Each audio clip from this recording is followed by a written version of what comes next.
Demand ہے. اگلی demand یہ ہے کہ F I A cyber crime میں ناموس رسالت کا پراپر ایک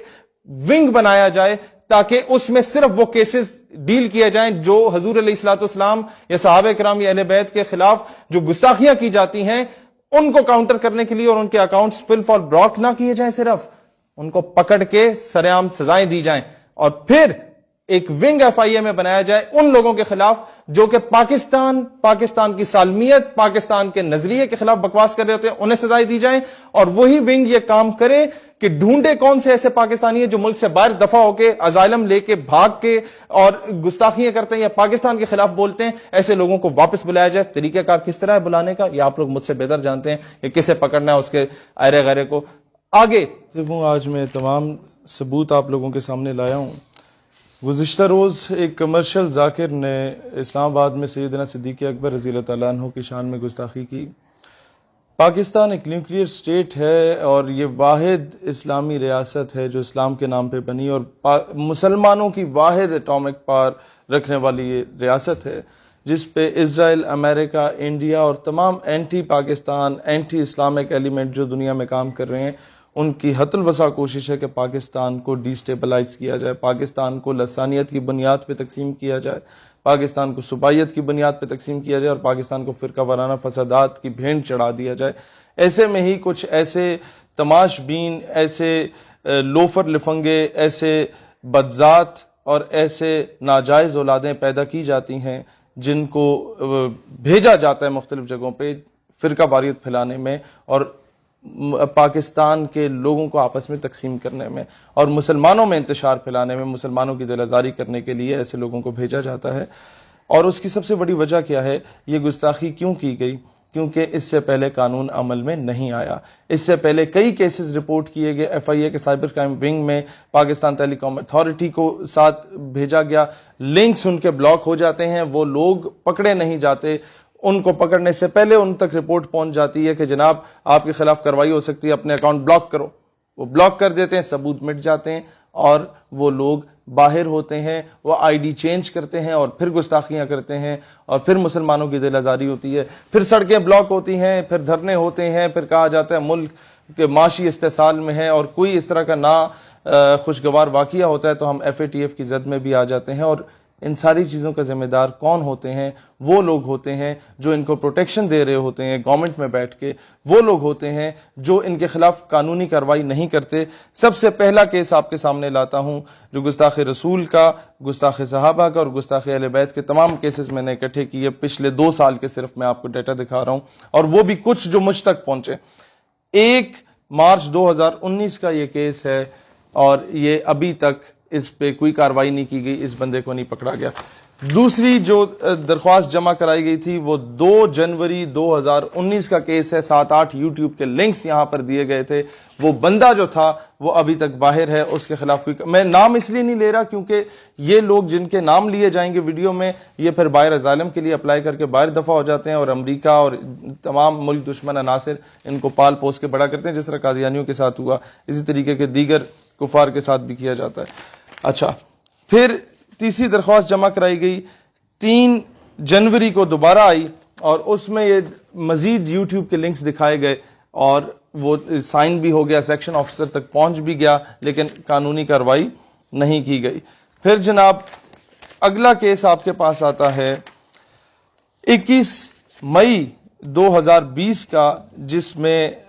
رسول اللہ علیہ الصلوۃ والسلام کی شان مبارکہ کے خلاف اور صحابہ کرام کے خلاف شدید غلط قسم کے الفاظ استعمال کیے جاتے ہیں. یہ کیس تب کا ہے اور اس پر بھی کوئی قانونی کارروائی ابھی تک نہیں کی گئی.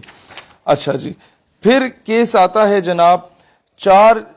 جون 2020 کا، جس میں یہ ساری چیزیں سامنے لائی جاتی. 298C کا کیس ہے، یہ جمع کرایا جاتا ہے بخدمت جناب چیئرمین پاکستان ٹیلی کمیونیکیشن اتھارٹی اسلام آباد، اور اس کے بعد یہ ایف آئی اے کو جمع کرائی جاتی ہے اس کی کاپی. دونوں میں کسی قسم کا جو ہے وہ کارروائی نہیں کی جاتی. یہ سارے ثبوت اس کے ساتھ اٹیچ ہیں، جو باتیں کی جاتی ہیں میں وہ دکھا نہیں سکتا آپ لوگوں کو اور نہ میں وہ الفاظ کو دہرا سکتا ہوں.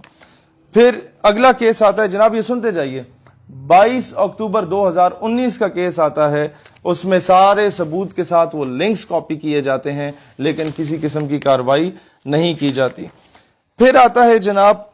1 مارچ 2019 کا کیس اس بندے کا جو کہ اپنا آئی ڈی کارڈ چینج کروا کے ملک سے باہر فرار ہو چکا ہے، باہر اسائلم لے چکا ہے۔ اس کا نام اگر میں لوں گا تو شاید اسے مزید اقوام متحدہ کی آڑ میں آ کے مزید جو ہے وہ کیے جائیں گے، لیکن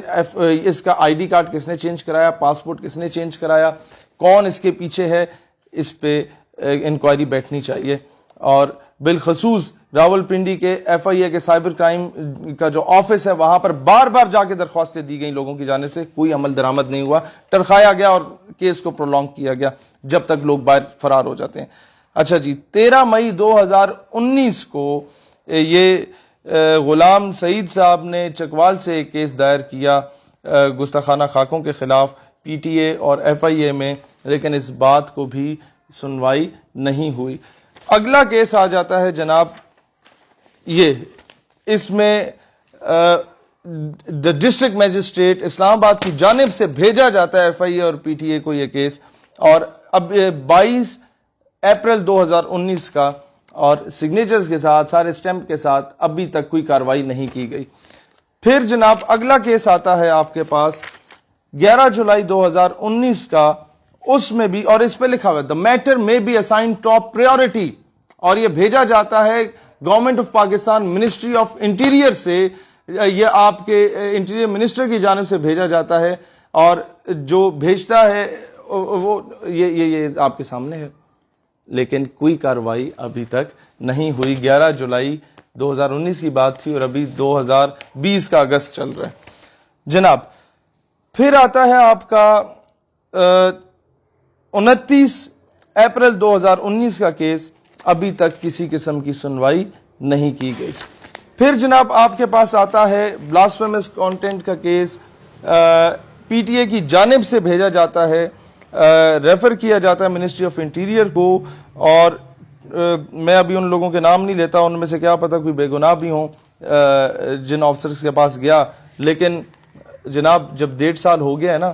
تو پھر مجھے مجبور نہ کریں، اگلی بار میں نام لینے پہ بھی مجبور ہوں گا۔ 15 جولائی 2019 کا کیس ہے، ابھی تک کوئی سنوائی اس کی نہیں ہوئی، اور مطلب گستاخ رسول یا گستاخ صحابہ، گستاخ اہل بیت جو ہیں انہیں گرفتار نہیں کیا گیا۔ اور آخری کیس ہے 17 اپریل 2019 کا، محکمہ اوقاف کی جانب سے بھیجتا ہے ایف آئی اے کے سائبر کرائم ونگ میں، وہ جناب اس کی کوئی سنوائی نہیں ہوتی۔ یہ آپ کے اسلام آباد کے وہ کیسز ہیں جن پہ سنوائی نہیں ہو رہی، اور جب ان پہ سنوائی نہیں ہوتی تو لوگوں کو موقع ملتا ہے کہ ہمیں تو لگام ڈالنے والا یہاں پر کوئی موجود ہے ہی نہیں، لہٰذا کسی بھی صحابی رسول کی یا اہل بیت کرام علیہ السلام میں سے کسی کی شان میں یا رسول اللہ علیہ السلام کی شان میں اگر کوئی گستاخی کرتا ہے تو وہ کھلے عام کرتا ہے، اسے اس چیز کا خوف نہیں ہوتا کہ ہمیں پکڑا جائے گا یا نہیں پکڑا جائے گا۔ 2-4 کیسز اس طرح کے ہوتے ہیں جو کہ بہت ہائی لیول کے اس عوام میں چلے جاتے ہیں اور عوامی دباؤ کے اندر آ کے گورنمنٹ شاید کوئی ایکشن لے لے،